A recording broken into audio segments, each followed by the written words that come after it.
A Terra não é plana, mas o mundo está definitivamente ficando muito chato. Tudo polarizado, cada um dos lados extremados quase que jura de morte o lado oposto, apenas porque não pensam igual. As redes sociais seguem a todo vapor, oferecendo palanque a muita gente que tenta nos convencer a unir-se ao seu lado, a comprar a sua ideia mágica, a seguir e votar no seu candidato, a defender esta ou aquela etnia, este ou aquele grupo de pessoas. Uma chatice. Parece que poucos se dão ao direito de pensar, simplesmente pensar, avaliar, pesar cada lado, verificar se não há nada de bom nas outras trincheiras. E menos gente ainda se dá tempo a buscar entender as coisas de Deus. Deus não está do lado de um grupo, seja ele de direita ou de esquerda, conservador ou progressivo, tradicional ou alternativo, enfim, seja qual for a tinta que você queira usar no rótulo. Deus não está nem na sua, nem na minha. Deus sempre esteve na dele e nos convida a cada um de nós a seguir com ele. Quem conhece a Deus, quem professa a fé em Jesus, sabe que muitos dos problemas de hoje poderiam ser evitados ou minimizados por escutar, aprender e, sobretudo, adotar os princípios que ele nos deixou e deixa em sua palavra. O mar aí fora é perigoso e desafiador. Não dá para lançar o barco ao mar sem saber a rota, sem ter instrumentos que nos informem dos perigos e da direção. E é por isso que lançamos aqui esta série. Âncora e leme. Princípios cristãos inegociáveis para navegar sem perder o rumo. A cada episódio, eu, Carlos Sider, converso com um diferente convidado. Alguém que, por sua ficha corrida, por seu histórico de vida, já demonstra genuinamente desejar viver segundo o coração de Deus. Alguém que prefere pautar sua vida segundo as rotas pré-definidas por Ele. Renato de Oliveira Camargo Júnior, ou apenas Renato Camargo, é um pastor evangélico que atualmente lidera a comunidade presbiteriana Campolim, em Sorocaba, São Paulo, comunidade da qual também foi plantador. Renato é teólogo pelo Seminário Presbiteriano do Sul, pós-graduado em liderança pelo Mackenzie e doutor em ministério pelo Missional Training Center. Atualmente leciona homilética e prática da pregação no Seminário Presbiteriano do Sul, em Campinas, estado de São Paulo. Antes da comunidade Campolim, Renato participou como plantador e pastor na comunidade da Chácara Primavera, em Campinas, e na comunidade presbiteriana de Vinhedo, na cidade do mesmo nome. Também foi, por vários anos, um dos cabeças do CTPI, Centro de Treinamento para Plantadores de Igrejas. Renato é casado com Cibele Coelho Sales Camargo, com quem tem 3 filhos, Rafael, Tiago e Vinícius. Mas, independente do currículo acadêmico, não se pode esquecer que Renato é uma pessoa acessível, amistosa e que, acima de tudo, tem seu coração inclinado a servir a Jesus. É sobretudo por isso que queremos ouvi-lo. Renato, é um prazer ter você aqui, ajudando a gente nesse projeto. Âncora e leme, princípios cristãos inegociáveis para navegar sem perder o rumo. A gente está se propondo a fazer umas conversas sobre essa linha, justamente porque nesse ano de eleição no Brasil e no mundo inteiro, né, nós estamos vivendo um tempo de polarização muito intenso. Quem não pensa como eu é meu inimigo, merece a morte e vice-versa. E a gente hoje tem que buscar o equilíbrio que só Deus pode dar. Vamos bater um papo sobre isso. Ô Carlos, um prazer estar aqui com você. Não esperava te encontrar aqui essa semana, mas quando você disse que vinha para cá, eu falei, poxa vida, que legal. Vai dar para a gente se ver, bater papo, conversar sobre esses assuntos que são importantíssimos. Antes de qualquer coisa, antes do pastor, antes do líder comunitário, você encontrou Jesus. Sim. Conta um pouco para a gente como é que foi essa tua experiência, como é que você foi convidado a ser parte da família. Sim. Eu nasci num lar cristão. Sou filho do Dr. Renato, da Dona Esther. Eles sempre leram a Bíblia, sempre oraram, sempre foram à igreja. E eu cresci vendo isso tudo e fazendo isso tudo ao lado deles. De tal maneira que eu não sei dizer, assim, de maneira precisa, quando é que aconteceu alguma coisa espetacular. Eu acho que foi no processo. Enquanto eu orava, enquanto eu lia, enquanto eu ouvia, enquanto eu percebia a fé no coração dos meus pais. E isso não diminuiu em nada as minhas experiências com Deus e o vínculo que eu tenho com Ele. Pelo contrário, isso fez com que eu trouxesse para o meu próprio coração muitas das experiências deles, né? E hoje, quando eu lido com os meus filhos, por exemplo, eu acabo me valendo das experiências que eu tive com eles. Acabo valorizando muito mais os meus pais por conta disso. Quando a gente era filho, a gente era muito rebelde. Quando a gente se torna pai, a gente começa a entender os pais melhor. Quando você se torna avô, você entende muito melhor teu pai. Mas essa bagagem familiar é forte. Mas independente disso, acho que nas nossas vidas passadas, nós nos encontramos, acho que primeiro por conta de música, né? Música. Depois, foi um convite que a gente fez para você participar de um culto na comunidade Cristiana de Vinhedo. Mas hoje você, de certa forma, embora continue mexendo com música e mexendo com outras coisas, você hoje está liderando uma comunidade cristã lá em Sorocaba, comunidade Campolim. Antes de falar da comunidade, antes de falar das suas experiências como líder comunitário e tal, de aceitar Jesus, de se estabelecer com Deus, até o momento que você se torna um ministro do Evangelho, como é que foi essa decisão? Como é que foi esse teu caminho? Eu acho que esse negócio começou a crescer no meu coração no meio da adolescência, porque eu acabei passando a adolescência dentro de uma igreja chamada Igreja Presbiteriana do Bom Pastor, que nasceu como fruto de uma divisão por conta de música. Os meus pais preferiam uma adoração mais tradicional, então romperam com a igreja onde eles estavam, começaram uma nova igreja, e ali, na Igreja Presbiteriana do Bom Pastor, nós nunca tivemos pastor. E eu sempre senti muito a falta de alguém com quem eu pudesse conversar, com quem eu pudesse me abrir. Eu lembro que eu tinha dilemas que eu tinha vergonha muitas vezes de contar para o meu pai, para minha mãe. Eu queria conversar com uma outra pessoa, mas a gente só tinha um pastor de atos pastorais, que aparecia uma vez por mês para pregar. E essa falta acabou despertando o desejo de ser pastor. Então eu acho que eu sou pastor hoje para suprir uma necessidade que eu tinha na minha adolescência. Então é por isso que eu levo muito a sério, assim, inclusive jovens e adolescentes da minha igreja, apesar da minha idade.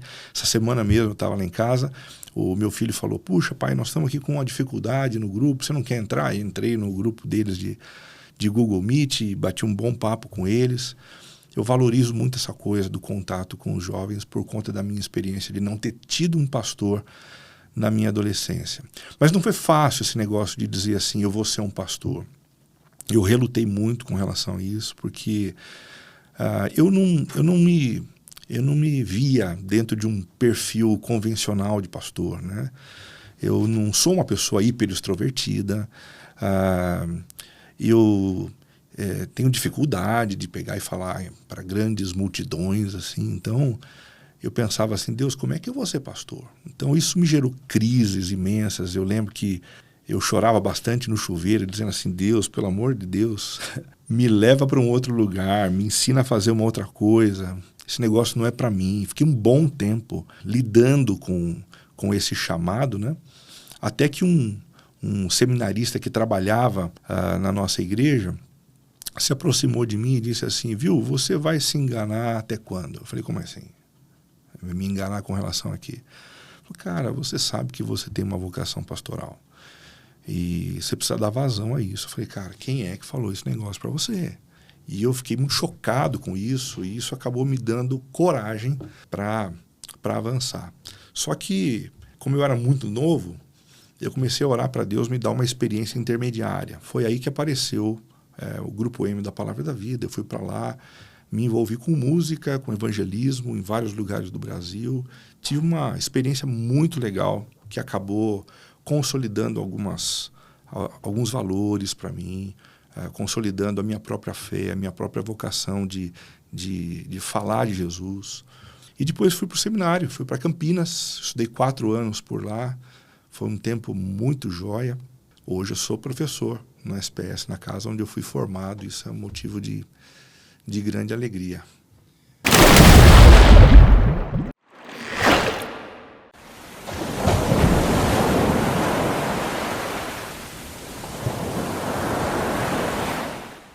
O que me chama a atenção na tua trajetória, Renato, você vem de uma denominação conservadora, mas você abraçou e abraça, é um dos nomes que se fala do movimento um tanto mais contemporâneo dentro dessa denominação.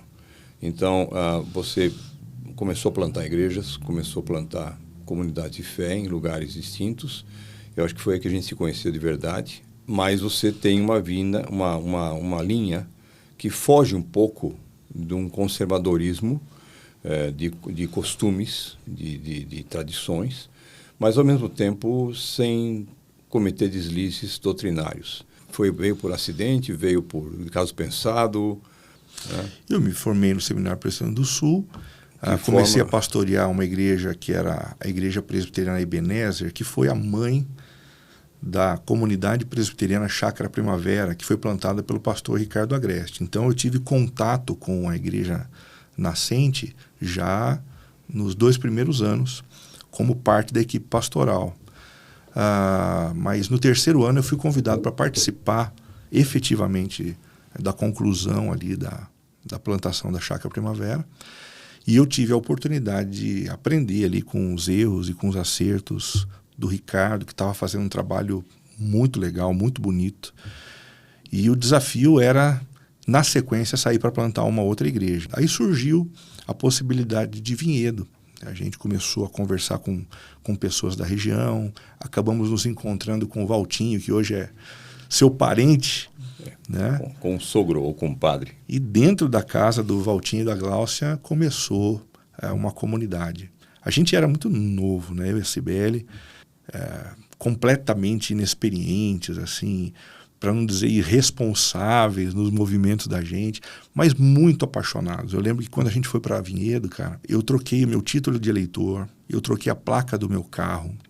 Eu fui para aquela cidade com o desejo de passar o restante da minha vida. Esse era o compromisso do meu coração. Mas esse não era o plano de Deus. Por força de uma situação que aconteceu com a Cibele, um problema de saúde, a gente precisou sair dali. Mas o desejo era de realmente começar uma igreja que dialogasse com a cultura daquela cidade. E, curiosamente, o grupo que a gente chama de público-alvo era muito semelhante ao que era alcançado pela Chácara Primavera em Campinas, o que fez com que, em grande parte, o tipo de discurso, o tipo de comunicação, de estrutura, acabasse sendo parecido. Mas agora, esse negócio de ser relacionado como pastor de uma igreja que fez uma opção contemporânea é algo com o qual eu tenho um pouquinho de dificuldade. Eu vou te explicar por quê. Porque, na verdade, o que está por trás dessa opção é uma eclesiologia.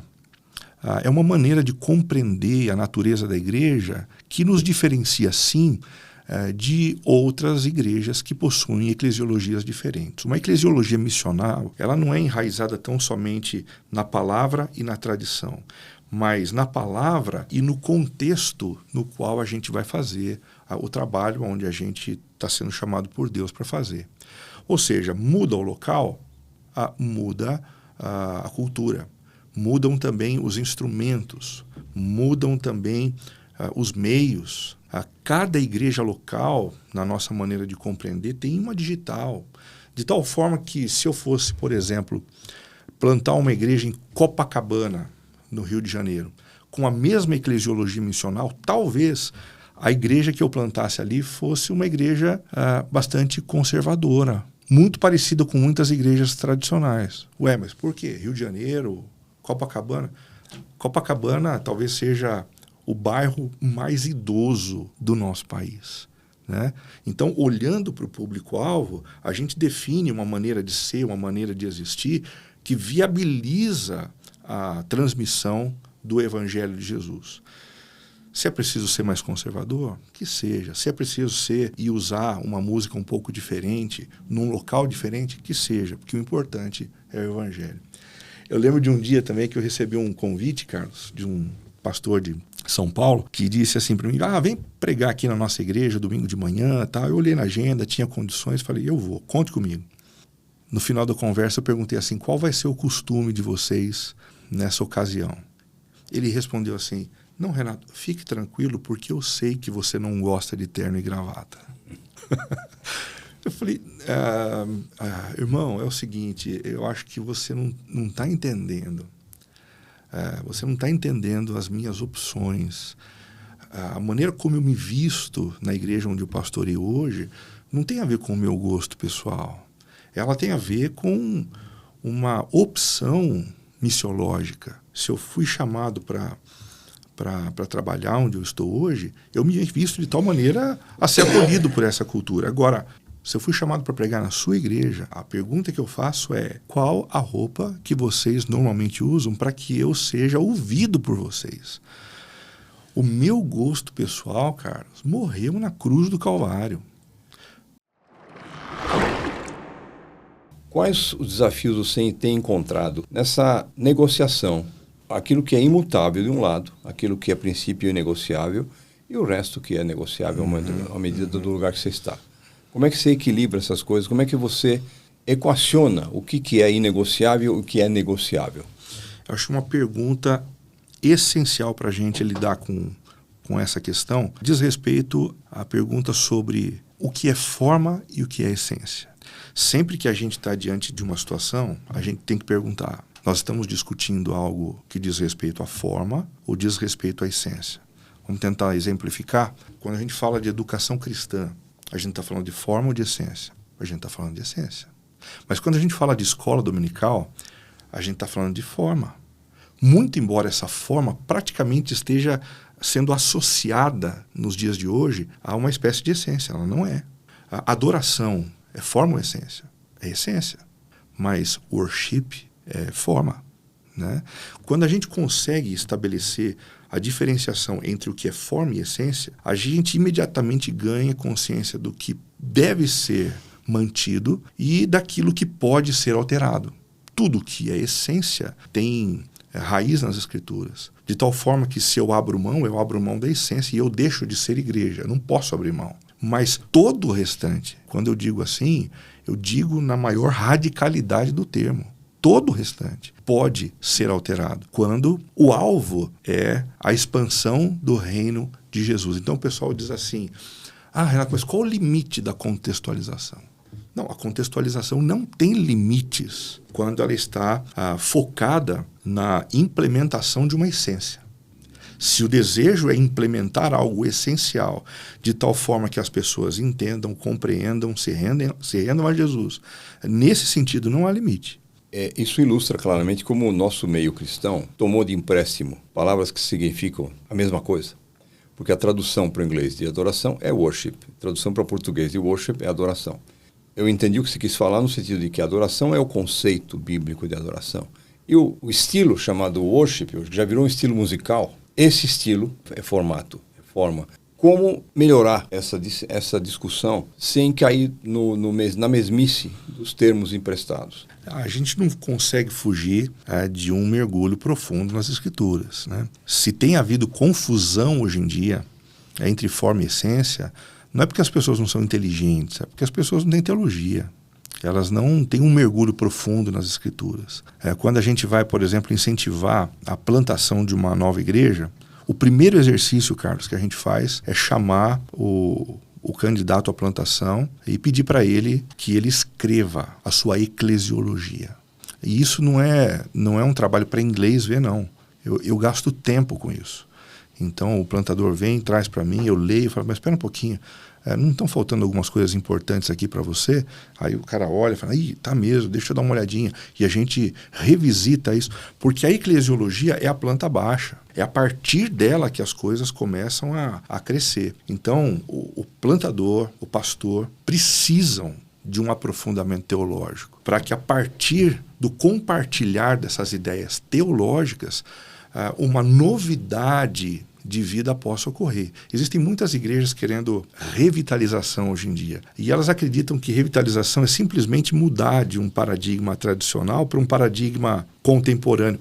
Não tem nada a ver com isso. A revitalização diz respeito à mudança da eclesiologia. O que Deus me mandou ser, no lugar onde Ele me colocou, a partir dos irmãos que eu tenho ao meu lado. São essas três coisas.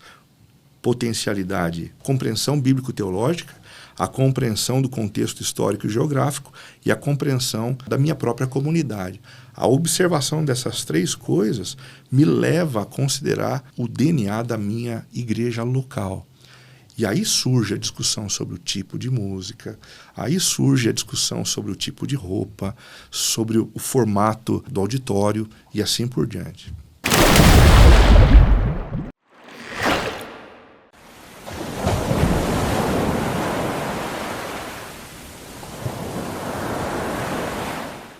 Como é que você avalia se um candidato está bom ou não para isso? Nos dias de hoje, quais são os perigos que você enxerga hoje? Eu acho que um dos problemas principais é a da falta de avaliação de um plantador de igreja. Porque, embora todos os pastores sejam iguais diante de Deus, cada um de nós temos características diferentes. Uns gostam de atuar na área da música, outros são mais administradores, outros são mais conselheiros, outros são mais empreendedores, né? E essas características, elas nos são dadas por Deus. Então, quando a gente fala de um processo de avaliação, a gente não está falando de um processo semelhante ao de uma empresa, nu e cru, mas de um processo espiritual que nos leva a perceber quais são as características e potencialidades que o Senhor concedeu a um pastor. Para a gente entender a importância disso, a gente sabe muito bem que futebol é um jogo só, mas ele pode ser jogado ou no campo ou no salão. Mas quem joga no campo nem sempre consegue jogar da mesma forma no salão. A gente tem um bom exemplo disso, né, que é o exemplo do Falcão, que foi melhor do mundo no salão, muito bom e tal. Mas quando ele migrava para o campo, ele conseguia jogar futebol, mas não se dava tão bem assim. Ele não se tornou o melhor do mundo no campo. O que mostra que o contexto é importante. Não basta que a gente tenha a carteirinha de pastor. Não basta que a gente tenha a imposição das mãos da igreja sobre a nossa cabeça. A gente tem que distinguir melhor os nossos dons. Em Efésios 4, a gente tem a notícia de que Deus deu uns para e outros para. Então, discernir as nossas habilidades nos coloca no lugar certo. E quando a gente envia para o campo, para a plantação de igreja, pessoas sem as capacidades necessárias, é um desastre. Eu lembro de ter saído do seminário com alguns amigos da minha turma, indo para o sul do país, porque a denominação estava querendo passar por um processo de expansão. Alguns desses meus amigos voltaram do sul do país sem a igreja plantada, sem o casamento e sem a própria fé. Então, a gente não pode ser ingênuo, a gente tem que reconhecer o fato de que existem pessoas que são dotadas por Deus de algumas capacidades que são importantes para um trabalho e outras para outro. A avaliação de um plantador é fundamental nesse aspecto. Até que ponto o chamado é profissão e até que ponto o pastor que está hoje no seminário deve entender o quanto disso é profissão, aptidão, treinamento, performance e quanto é chamado puro? Vamos por partes. Em primeiro lugar, você falou sobre a questão do seminário. E aí eu vou fazer uma crítica que me atinge, porque eu sou professor de seminário hoje. Quando a formação cristã deixou de acontecer, a formação pastoral deixou de acontecer dentro do contexto da igreja local e ela passou a acontecer dentro da academia, algo muito complicado passou a acontecer. As pessoas começaram a acreditar que a formação do pastor dependia tão somente da transmissão de um conteúdo. Então as pessoas vão para os seminários, aprendem um conteúdo e se elas passam devidamente nas provas, elas se tornam pastores. E isso, ao meu ver, é algo muito complicado, porque não era assim no princípio. Os pastores foram sempre formados no início da igreja primitiva dentro da igreja local. E dentro da igreja local eles eram ensinados em 3 dimensões. A primeira dimensão, certamente, a dimensão teológica. A segunda dimensão, a dimensão do autoconhecimento, da vivência cristã, do conhecimento dos seus pecados capitais, das suas personalidades. E, em terceiro lugar, a compreensão das pessoas que iam ser alcançadas por eles. E até o reconhecimento dessa comunidade, né? E o reconhecimento dessa comunidade. Ou seja, quando a gente deslocou a formação para a academia, a gente se perdeu. Então, hoje em dia, um grande desafio é a gente formar pastores que não apenas conheçam a Bíblia, mas que conheçam a si mesmo e aqueles a quem vão servir. A cultura contemporânea. Baita de um desafio. Que, no fim das contas, um dos erros maiores é que os seminários formam comunicadores, formam bons vendedores de peixe. É exatamente diante desse contexto que a fala de um missionáriozinho como eu, que se preocupa com a cultura, que se preocupa em contextualização, se transforma num absurdo, né? Porque na cabeça desse grupo que você está citando, a única coisa que importa é saber se a predestinação é supra ou infralapsariana. E as discussões, assim, elas são etéreas, elas não tangenciam a vida, elas não tangenciam o coração, elas não movem as pessoas para um engajamento de transformação social. Não, a questão é se a gente crê certo, se a gente tem a ortodoxia gravada na nossa mente ou não. Como você lida com essas polarizações que tanto hoje existem em qualquer comunidade? Gente que é de esquerda, gente que é de direita, gente que é isentão, gente que é de centro, Como lidar com tudo isso e trazendo esses conceitos?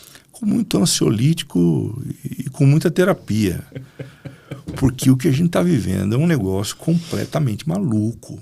É de enlouquecer. As pessoas, assim, perderam o centro. Elas estão completamente desequilibradas quando o assunto é política. Virou conversa sobre time de futebol. Ninguém consegue enxergar os seus próprios limites, os equívocos do seu próprio lado de preferência, e acusam o outro lado de uma forma, assim, muitas vezes desleal e com um nível de critério que não é utilizado para ler o seu próprio lado. Não tem sido fácil não, Cider. Não tem sido fácil. Eu lembro que quando a gente teve aquele problema do mensalão, toda semana, todo dia da semana, a gente tinha um escândalo surgindo nos jornais, né? Eu fiz uma série naquela época chamada Na Contramão do Sistema, uma série baseada em Miqueias. Foi uma pancada só. E eu começava as mensagens dizendo assim, olha assim, segunda-feira dessa semana, manchete foi essa. Terça-feira foi essa. Terça-feira é a quarta, quinta, sexta, mostrando os escândalos recorrentes de corrupção. E eu consegui passar ileso com a minha própria vida fazendo essas pregações.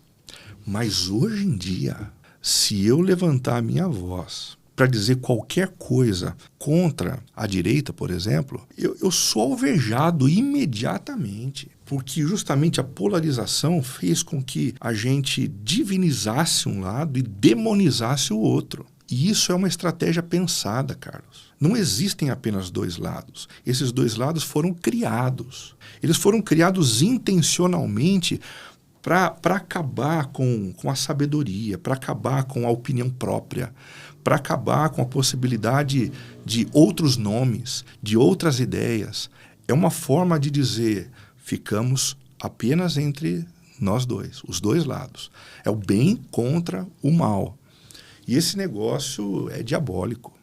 Esse negócio tem arrebentado famílias, tem arrebentado comunidades cristãs. E o desafio da gente nisso tudo é aprender que a igreja é a unidade na diversidade. Eu faço parte de uma igreja protestante e um dos pilares da igreja protestante é o do livre exame das Escrituras.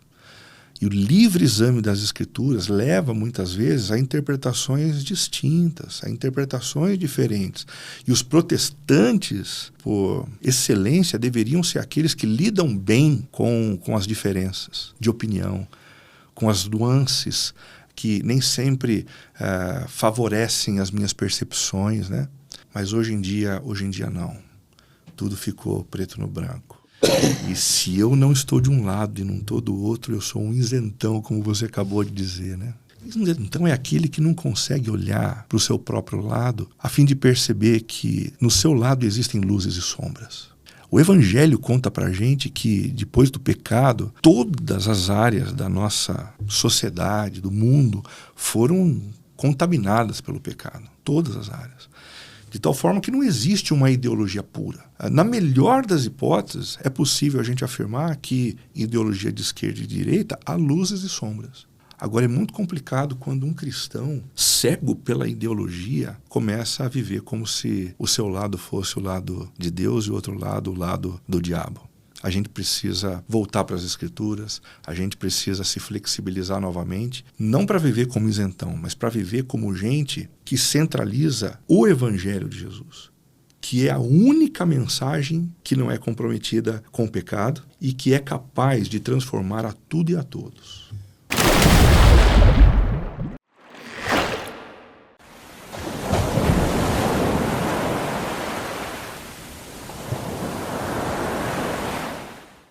Como tem sido a sua experiência tentando transformar, não só de púlpito, mas no dia a dia? Como equilibrar isso, como trazer isso à luz? Alguma coisa aconteceu com as nossas pregações nos últimos anos, Cider. A gente tem pregado para autoajuda, a gente tem pregado para resolver problema das pessoas. E a gente não prega mais para enaltecer o nome do Redentor do universo. E quando o nome de Jesus deixa de ser colocado nesse lugar, a gente começa a colocar as nossas expectativas em lugares errados. A gente começa a postar as nossas fichas em Messias, que não o Messias que nasceu na Palestina.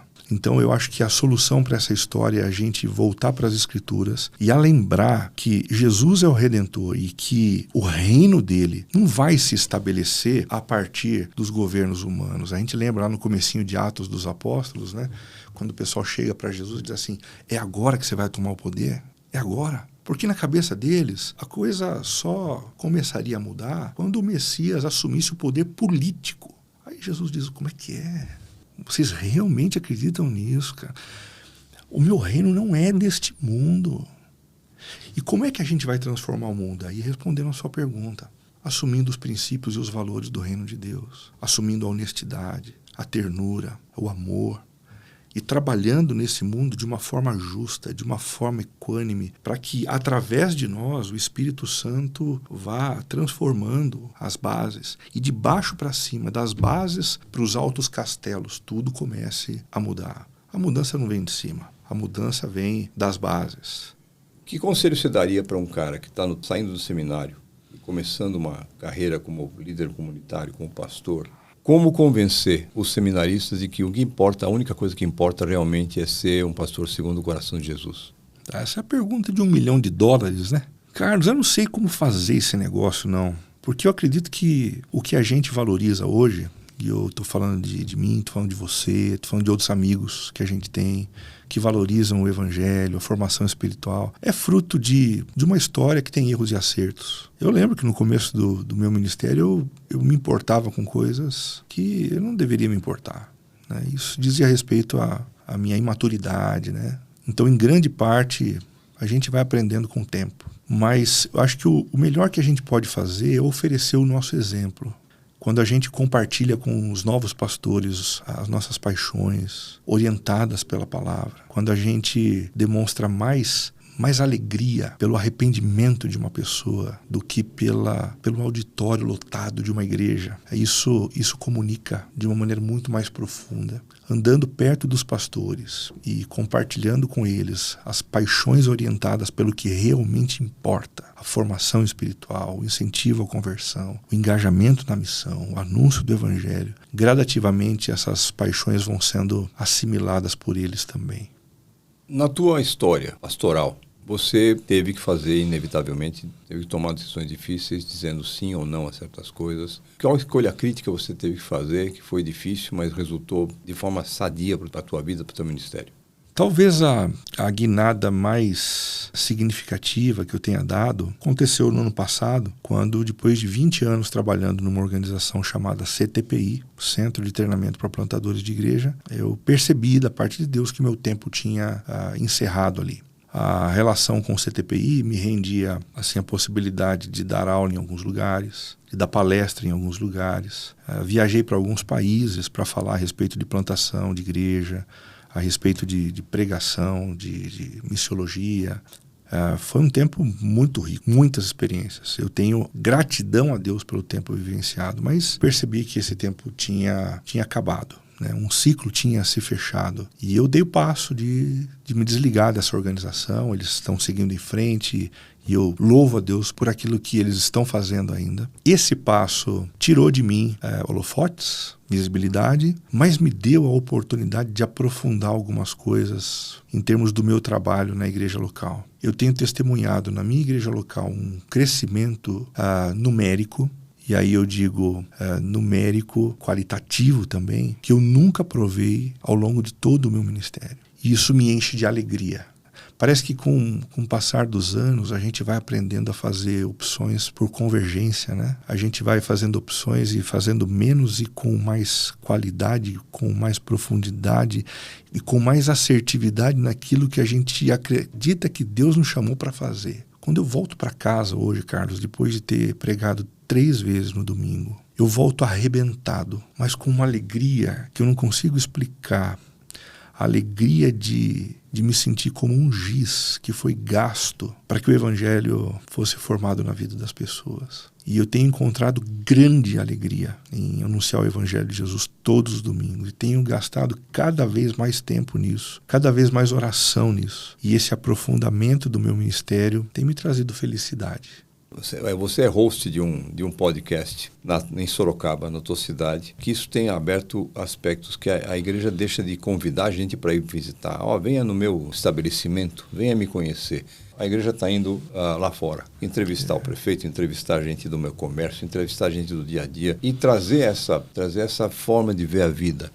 Como é que tem sido essa experiência também tua? Porque é um púlpito diferente que você está começando a ter hoje. Conta um pouco para nós disso aí. Como é que tem sido essa tua experiência? Esse negócio começou quando me pediram para escrever um artigo para o Jornal da Cidade, o Cruzeiro do Sul. E eu escrevi um artigo, depois disseram, puxa, foi tão legal, você não quer repetir?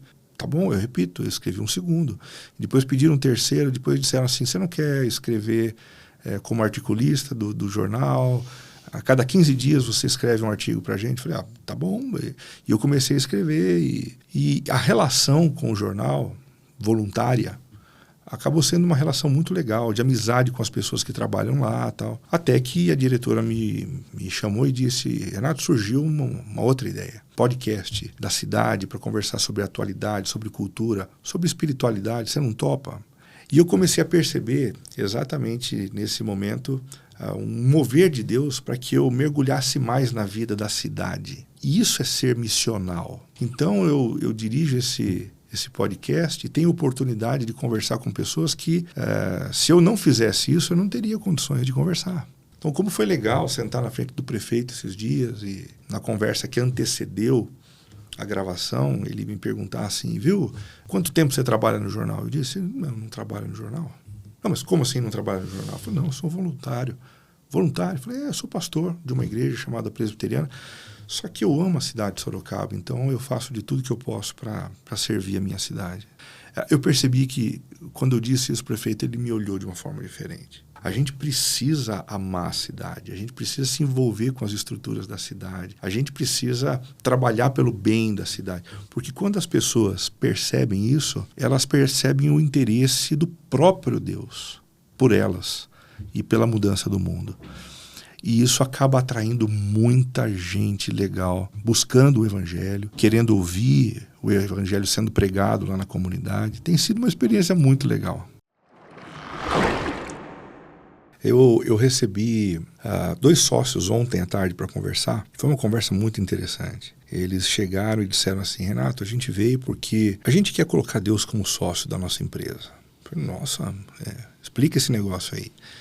Porque a gente não quer tomar decisões sem a direção de Deus, a gente não quer fechar negócios sem a direção de Deus, a gente quer que Deus vá à frente, porque a gente vai atrás. E eu disse assim para eles, olha, irmãos, eu não sei se a resposta que eu vou oferecer para vocês é a que vocês estavam esperando, mas, na verdade, Deus não está muito interessado em ser sócio de vocês. Porque normalmente a gente acha, Cider, que Deus existe para ser inserido nas nossas vidas a fim de que as nossas vidas deem certo. É aquela história assim do jogador de futebol que pede para Deus ajudar ele na hora do pênalti. Aí ele não considera que de repente o goleiro também é cristão e ora mais que ele. E ora mais que ele. Mas Deus vai ficar do lado de quem? Aí eu disse para eles dois assim, falei, olha, em vez de vocês convidarem Deus para entrar na sua história, o desafio bíblico é outro. É o desafio para que vocês entrem na história de Deus. E eles me perguntaram, e qual é a história de Deus? Falei, pronto, agora eu comecei a explicar a Bíblia. Contei a grande história.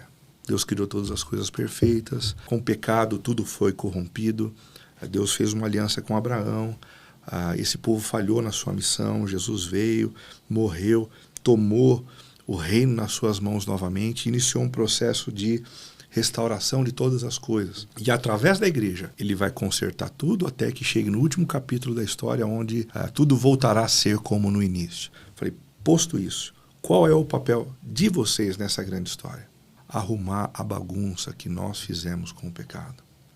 Então, o que Deus espera de vocês é que vocês sejam empresários com valores bem estabelecidos, que alimentem os funcionários de vocês de maneira cuidadosa e especial. O que Ele espera de vocês é que vocês tomem decisões não baseadas em quanto vocês podem ganhar de dinheiro ou não. O que Ele espera de vocês é que vocês abram mão de oportunidades inimagináveis de ganhar dinheiro através de corrupção para simplesmente serem sal da terra e luz do mundo, porque dessa forma vocês vão contribuir com o processo de cura que o Senhor deseja estabelecer na história da igreja.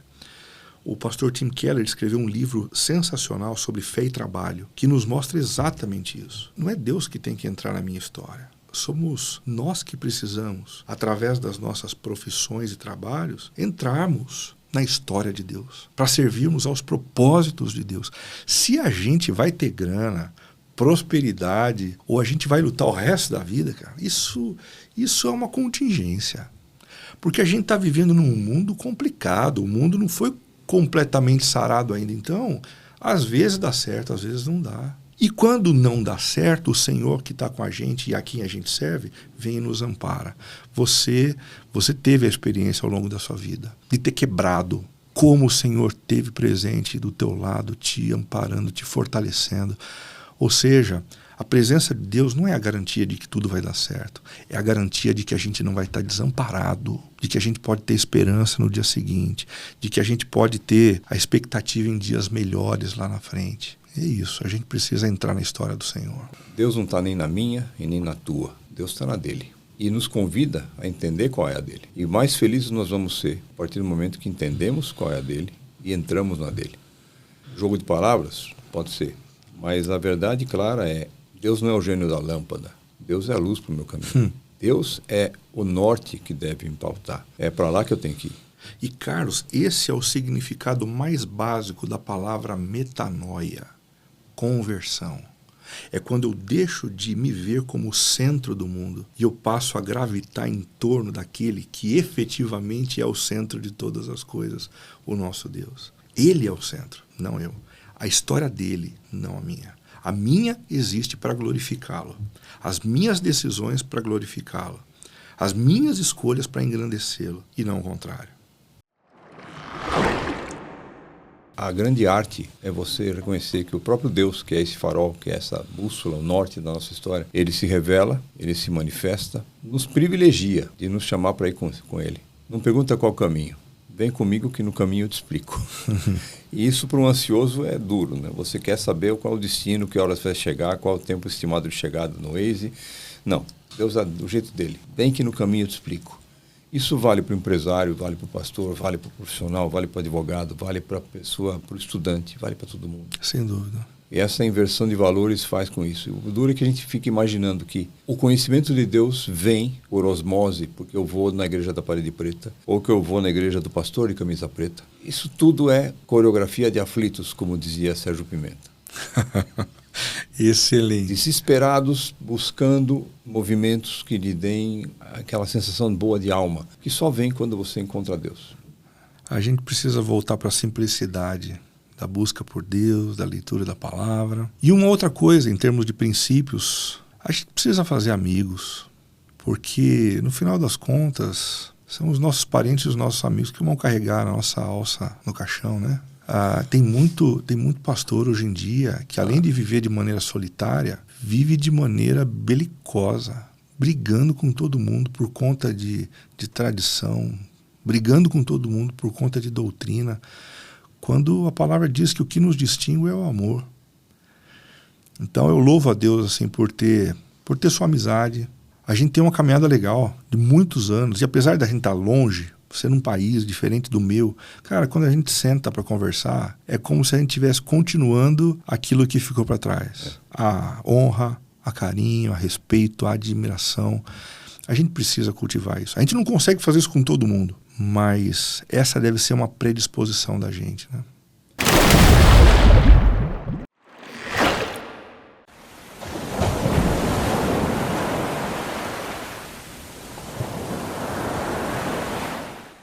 Todo mundo vê o tempo passar, todo mundo fica velho. Executivos, profissionais, se aposentam e esperam viver da sua aposentadoria. E alguns vivem bem, outros vivem mal, alguns se apertam para burro porque a aposentadoria não dá para o gasto. Agora, no campo dos pastores, que já têm acumulado 30, 40 anos de ministério, que foram, de certa forma, esquecidos pelas suas igrejas ou suas denominações, alguns desses pastores trabalham incessantemente, outros simplesmente entram em parafuso e, no fim da vida das pessoas, ou no momento da maturidade desses ministérios, gente amargada pela igreja, porque se sente traída pela igreja. Pastores que viveram a sua vida, dedicaram a sua vida a uma certa comunidade, a uma certa denominação, e hoje se veem, muitas vezes, doentes, com algum tratamento, precisando de um convênio médico que não conseguem pagar, e amargados, porque veem que a igreja faltou com eles. Os filhos também não querem saber da igreja, porque os filhos dizem assim, o meu pai foi chutado, meu pai foi moído por esse maquinismo, e agora os cacos que sobraram dele ninguém mais quer. Como é que você enxerga esse fenômeno, essa situação? Você sabe que essa semana eu estava dando uma palestra para um grupo de plantadores pelo Google Meet. Tinha gente de vários lugares, a França, Espanha, Portugal, Estados Unidos. E eu estudei com eles o texto bíblico onde Deus procura Ananias e diz, Ananias, vá, este é o meu homem escolhido para levar o meu nome perante os gentios, os reis, tal. É um chamamento de Paulo, né? Ele termina esse texto dizendo assim, mostrarei a ele o quanto ele deve sofrer pelo meu nome. Cara, eu juro para você que se eu pudesse tirar essa partezinha final do texto, eu tiraria. Ninguém quer sofrer. Mas o sofrimento faz parte do processo de Deus em usar as nossas vidas para a implementação do reino dele. A gente quer muitas vezes que Deus nos use através do que a gente fala. Mas às vezes Deus decide usar a gente como uma parábola para que o reino dele se expanda. Eu olho para a vida de Jó e falo, caramba, não faz sentido. Mas quando a gente olha com os olhos do Senhor, a gente percebe que a história dele virou uma parábola. E até hoje inspira pessoas a continuarem firmes no meio do sofrimento. Quando eu olho para a história de Jeremias, 50 anos fazendo um ministério e ninguém apareceu, cara. Ninguém se converteu. Mas a história dele até hoje vira uma parábola para estimular a perseverança. Ou seja, a gente precisa recuperar alguns elementos que são fundamentais no nosso chamamento. A gente foi chamado para sofrer pelo nome de Jesus. Quando a gente se esquece disso, a gente começa a culpar a igreja porque a gente não teve o carro que a gente queria, porque a gente não conseguiu comprar a casa que a gente queria, porque a gente não fez as viagens que a gente queria, porque a gente começa a se comparar com os outros pastores e com o que Deus deu para essas pessoas e não deu para a gente. E a gente torna a coisa muito rasa, sem a perspectiva transcendente de que o que aconteceu comigo foi fruto de um movimento de Deus. E se eu não tive o sucesso na perspectiva humana, aos olhos de Deus, aqueles que trabalharam com afinco fizeram os céus entrarem em festa. Quando a gente enxerga a nossa história a partir dessas lentes, a gente corre menos risco de amargar. Menos risco de amargar. Quando eu penso no apóstolo Paulo escrevendo assim, porque eu passei por açoite, passei por naufrágio, passei por apedrejamento, expulsão de cidade, para lá. Esse cara tinha todos os motivos do mundo para amargar. Mas ele escreve uma carta, como foi a carta aos Filipenses, dizendo: meu coração está alegre, cara. Ele diz isso de dentro da prisão. Ele aprendeu o segredo de viver contente em toda e qualquer situação.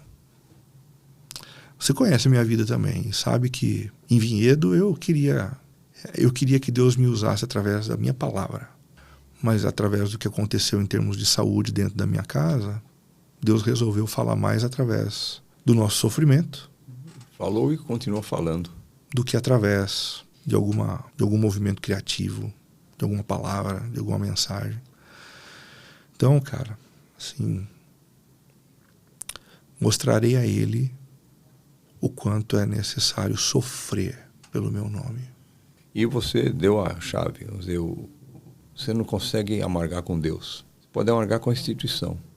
Mas você não vê o apóstolo Paulo reclamando que a igreja de Jerusalém não pagou a Prevent Senior dele. Não pagou o INSS dele, por isso que ele não está sem aposentadoria. Ele escreve e fala: olha, eu aprendi a me virar, Deus me ensinou a viver com muito e com pouco. Ele praticamente escreve isso sabendo que a espada ia visitar o pescoço dele pouco tempo depois. Então, esse é o aspecto que mais chama atenção e nos desafia a viver um evangelho que não é o evangelho da popularidade. Esse evangelho do que eu vou mostrar quanto deve sofrer, que é um trabalho duro, um trabalho de fazer, é um evangelho complicado de você equacionar. É uma mensagem pouco convidativa. Carlos, quem não se renderia a um Deus que dá tudo do bom e do melhor, cara? Quem não se renderia a um Deus que dá prosperidade? Quem não se renderia a um Deus que promete saúde o tempo inteiro? Cara, o nome de Deus só é engrandecido quando a gente, apesar dessas coisas, continua com ele. Porque daí as pessoas olham e pensam assim: cara, se ele não abriu mão de Deus no meio dessa situação, é porque esse Deus deve ser bom pra caramba. É porque esse Deus deve ter um valor que eu não percebi ainda. Porque, do contrário, outras pessoas abandonariam ele. Renato, eu só tenho que te agradecer mais uma vez por você ter se aberto à possibilidade de se juntar comigo nesse momento aqui para fazer essa captação, essa gravação. Baita delícia. Oro pela tua vida, continuo pedindo a Deus que Ele continue te dando assunto, que Ele continue te dando provocações para que você oriente o seu caminho nisso aí. Como você mesmo disse, a história que vocês deixaram em Vinhedo fala muito mais alto do que as suas pregações. Uhum. A história que vocês têm deixado em Sorocaba também, embora eu não a conheça com tanta presença, com certeza será dada, e eu continuo pedindo a Deus que Deus nos dê assunto, e como eu falo assim, que a gente não se aposente nunca, porque de Deus a gente não se aposenta. O dia que Deus resolve aposentar a gente está lá em cima. É assim que eu pretendo parar. Eu acho que você deve também estar na mesma linha. Um dia você me ensinou que para ser amigo a gente precisa comer um saco de sal juntos. É uma experiência e um ditado leto, né? Ainda bem que esse saco de sal não terminou.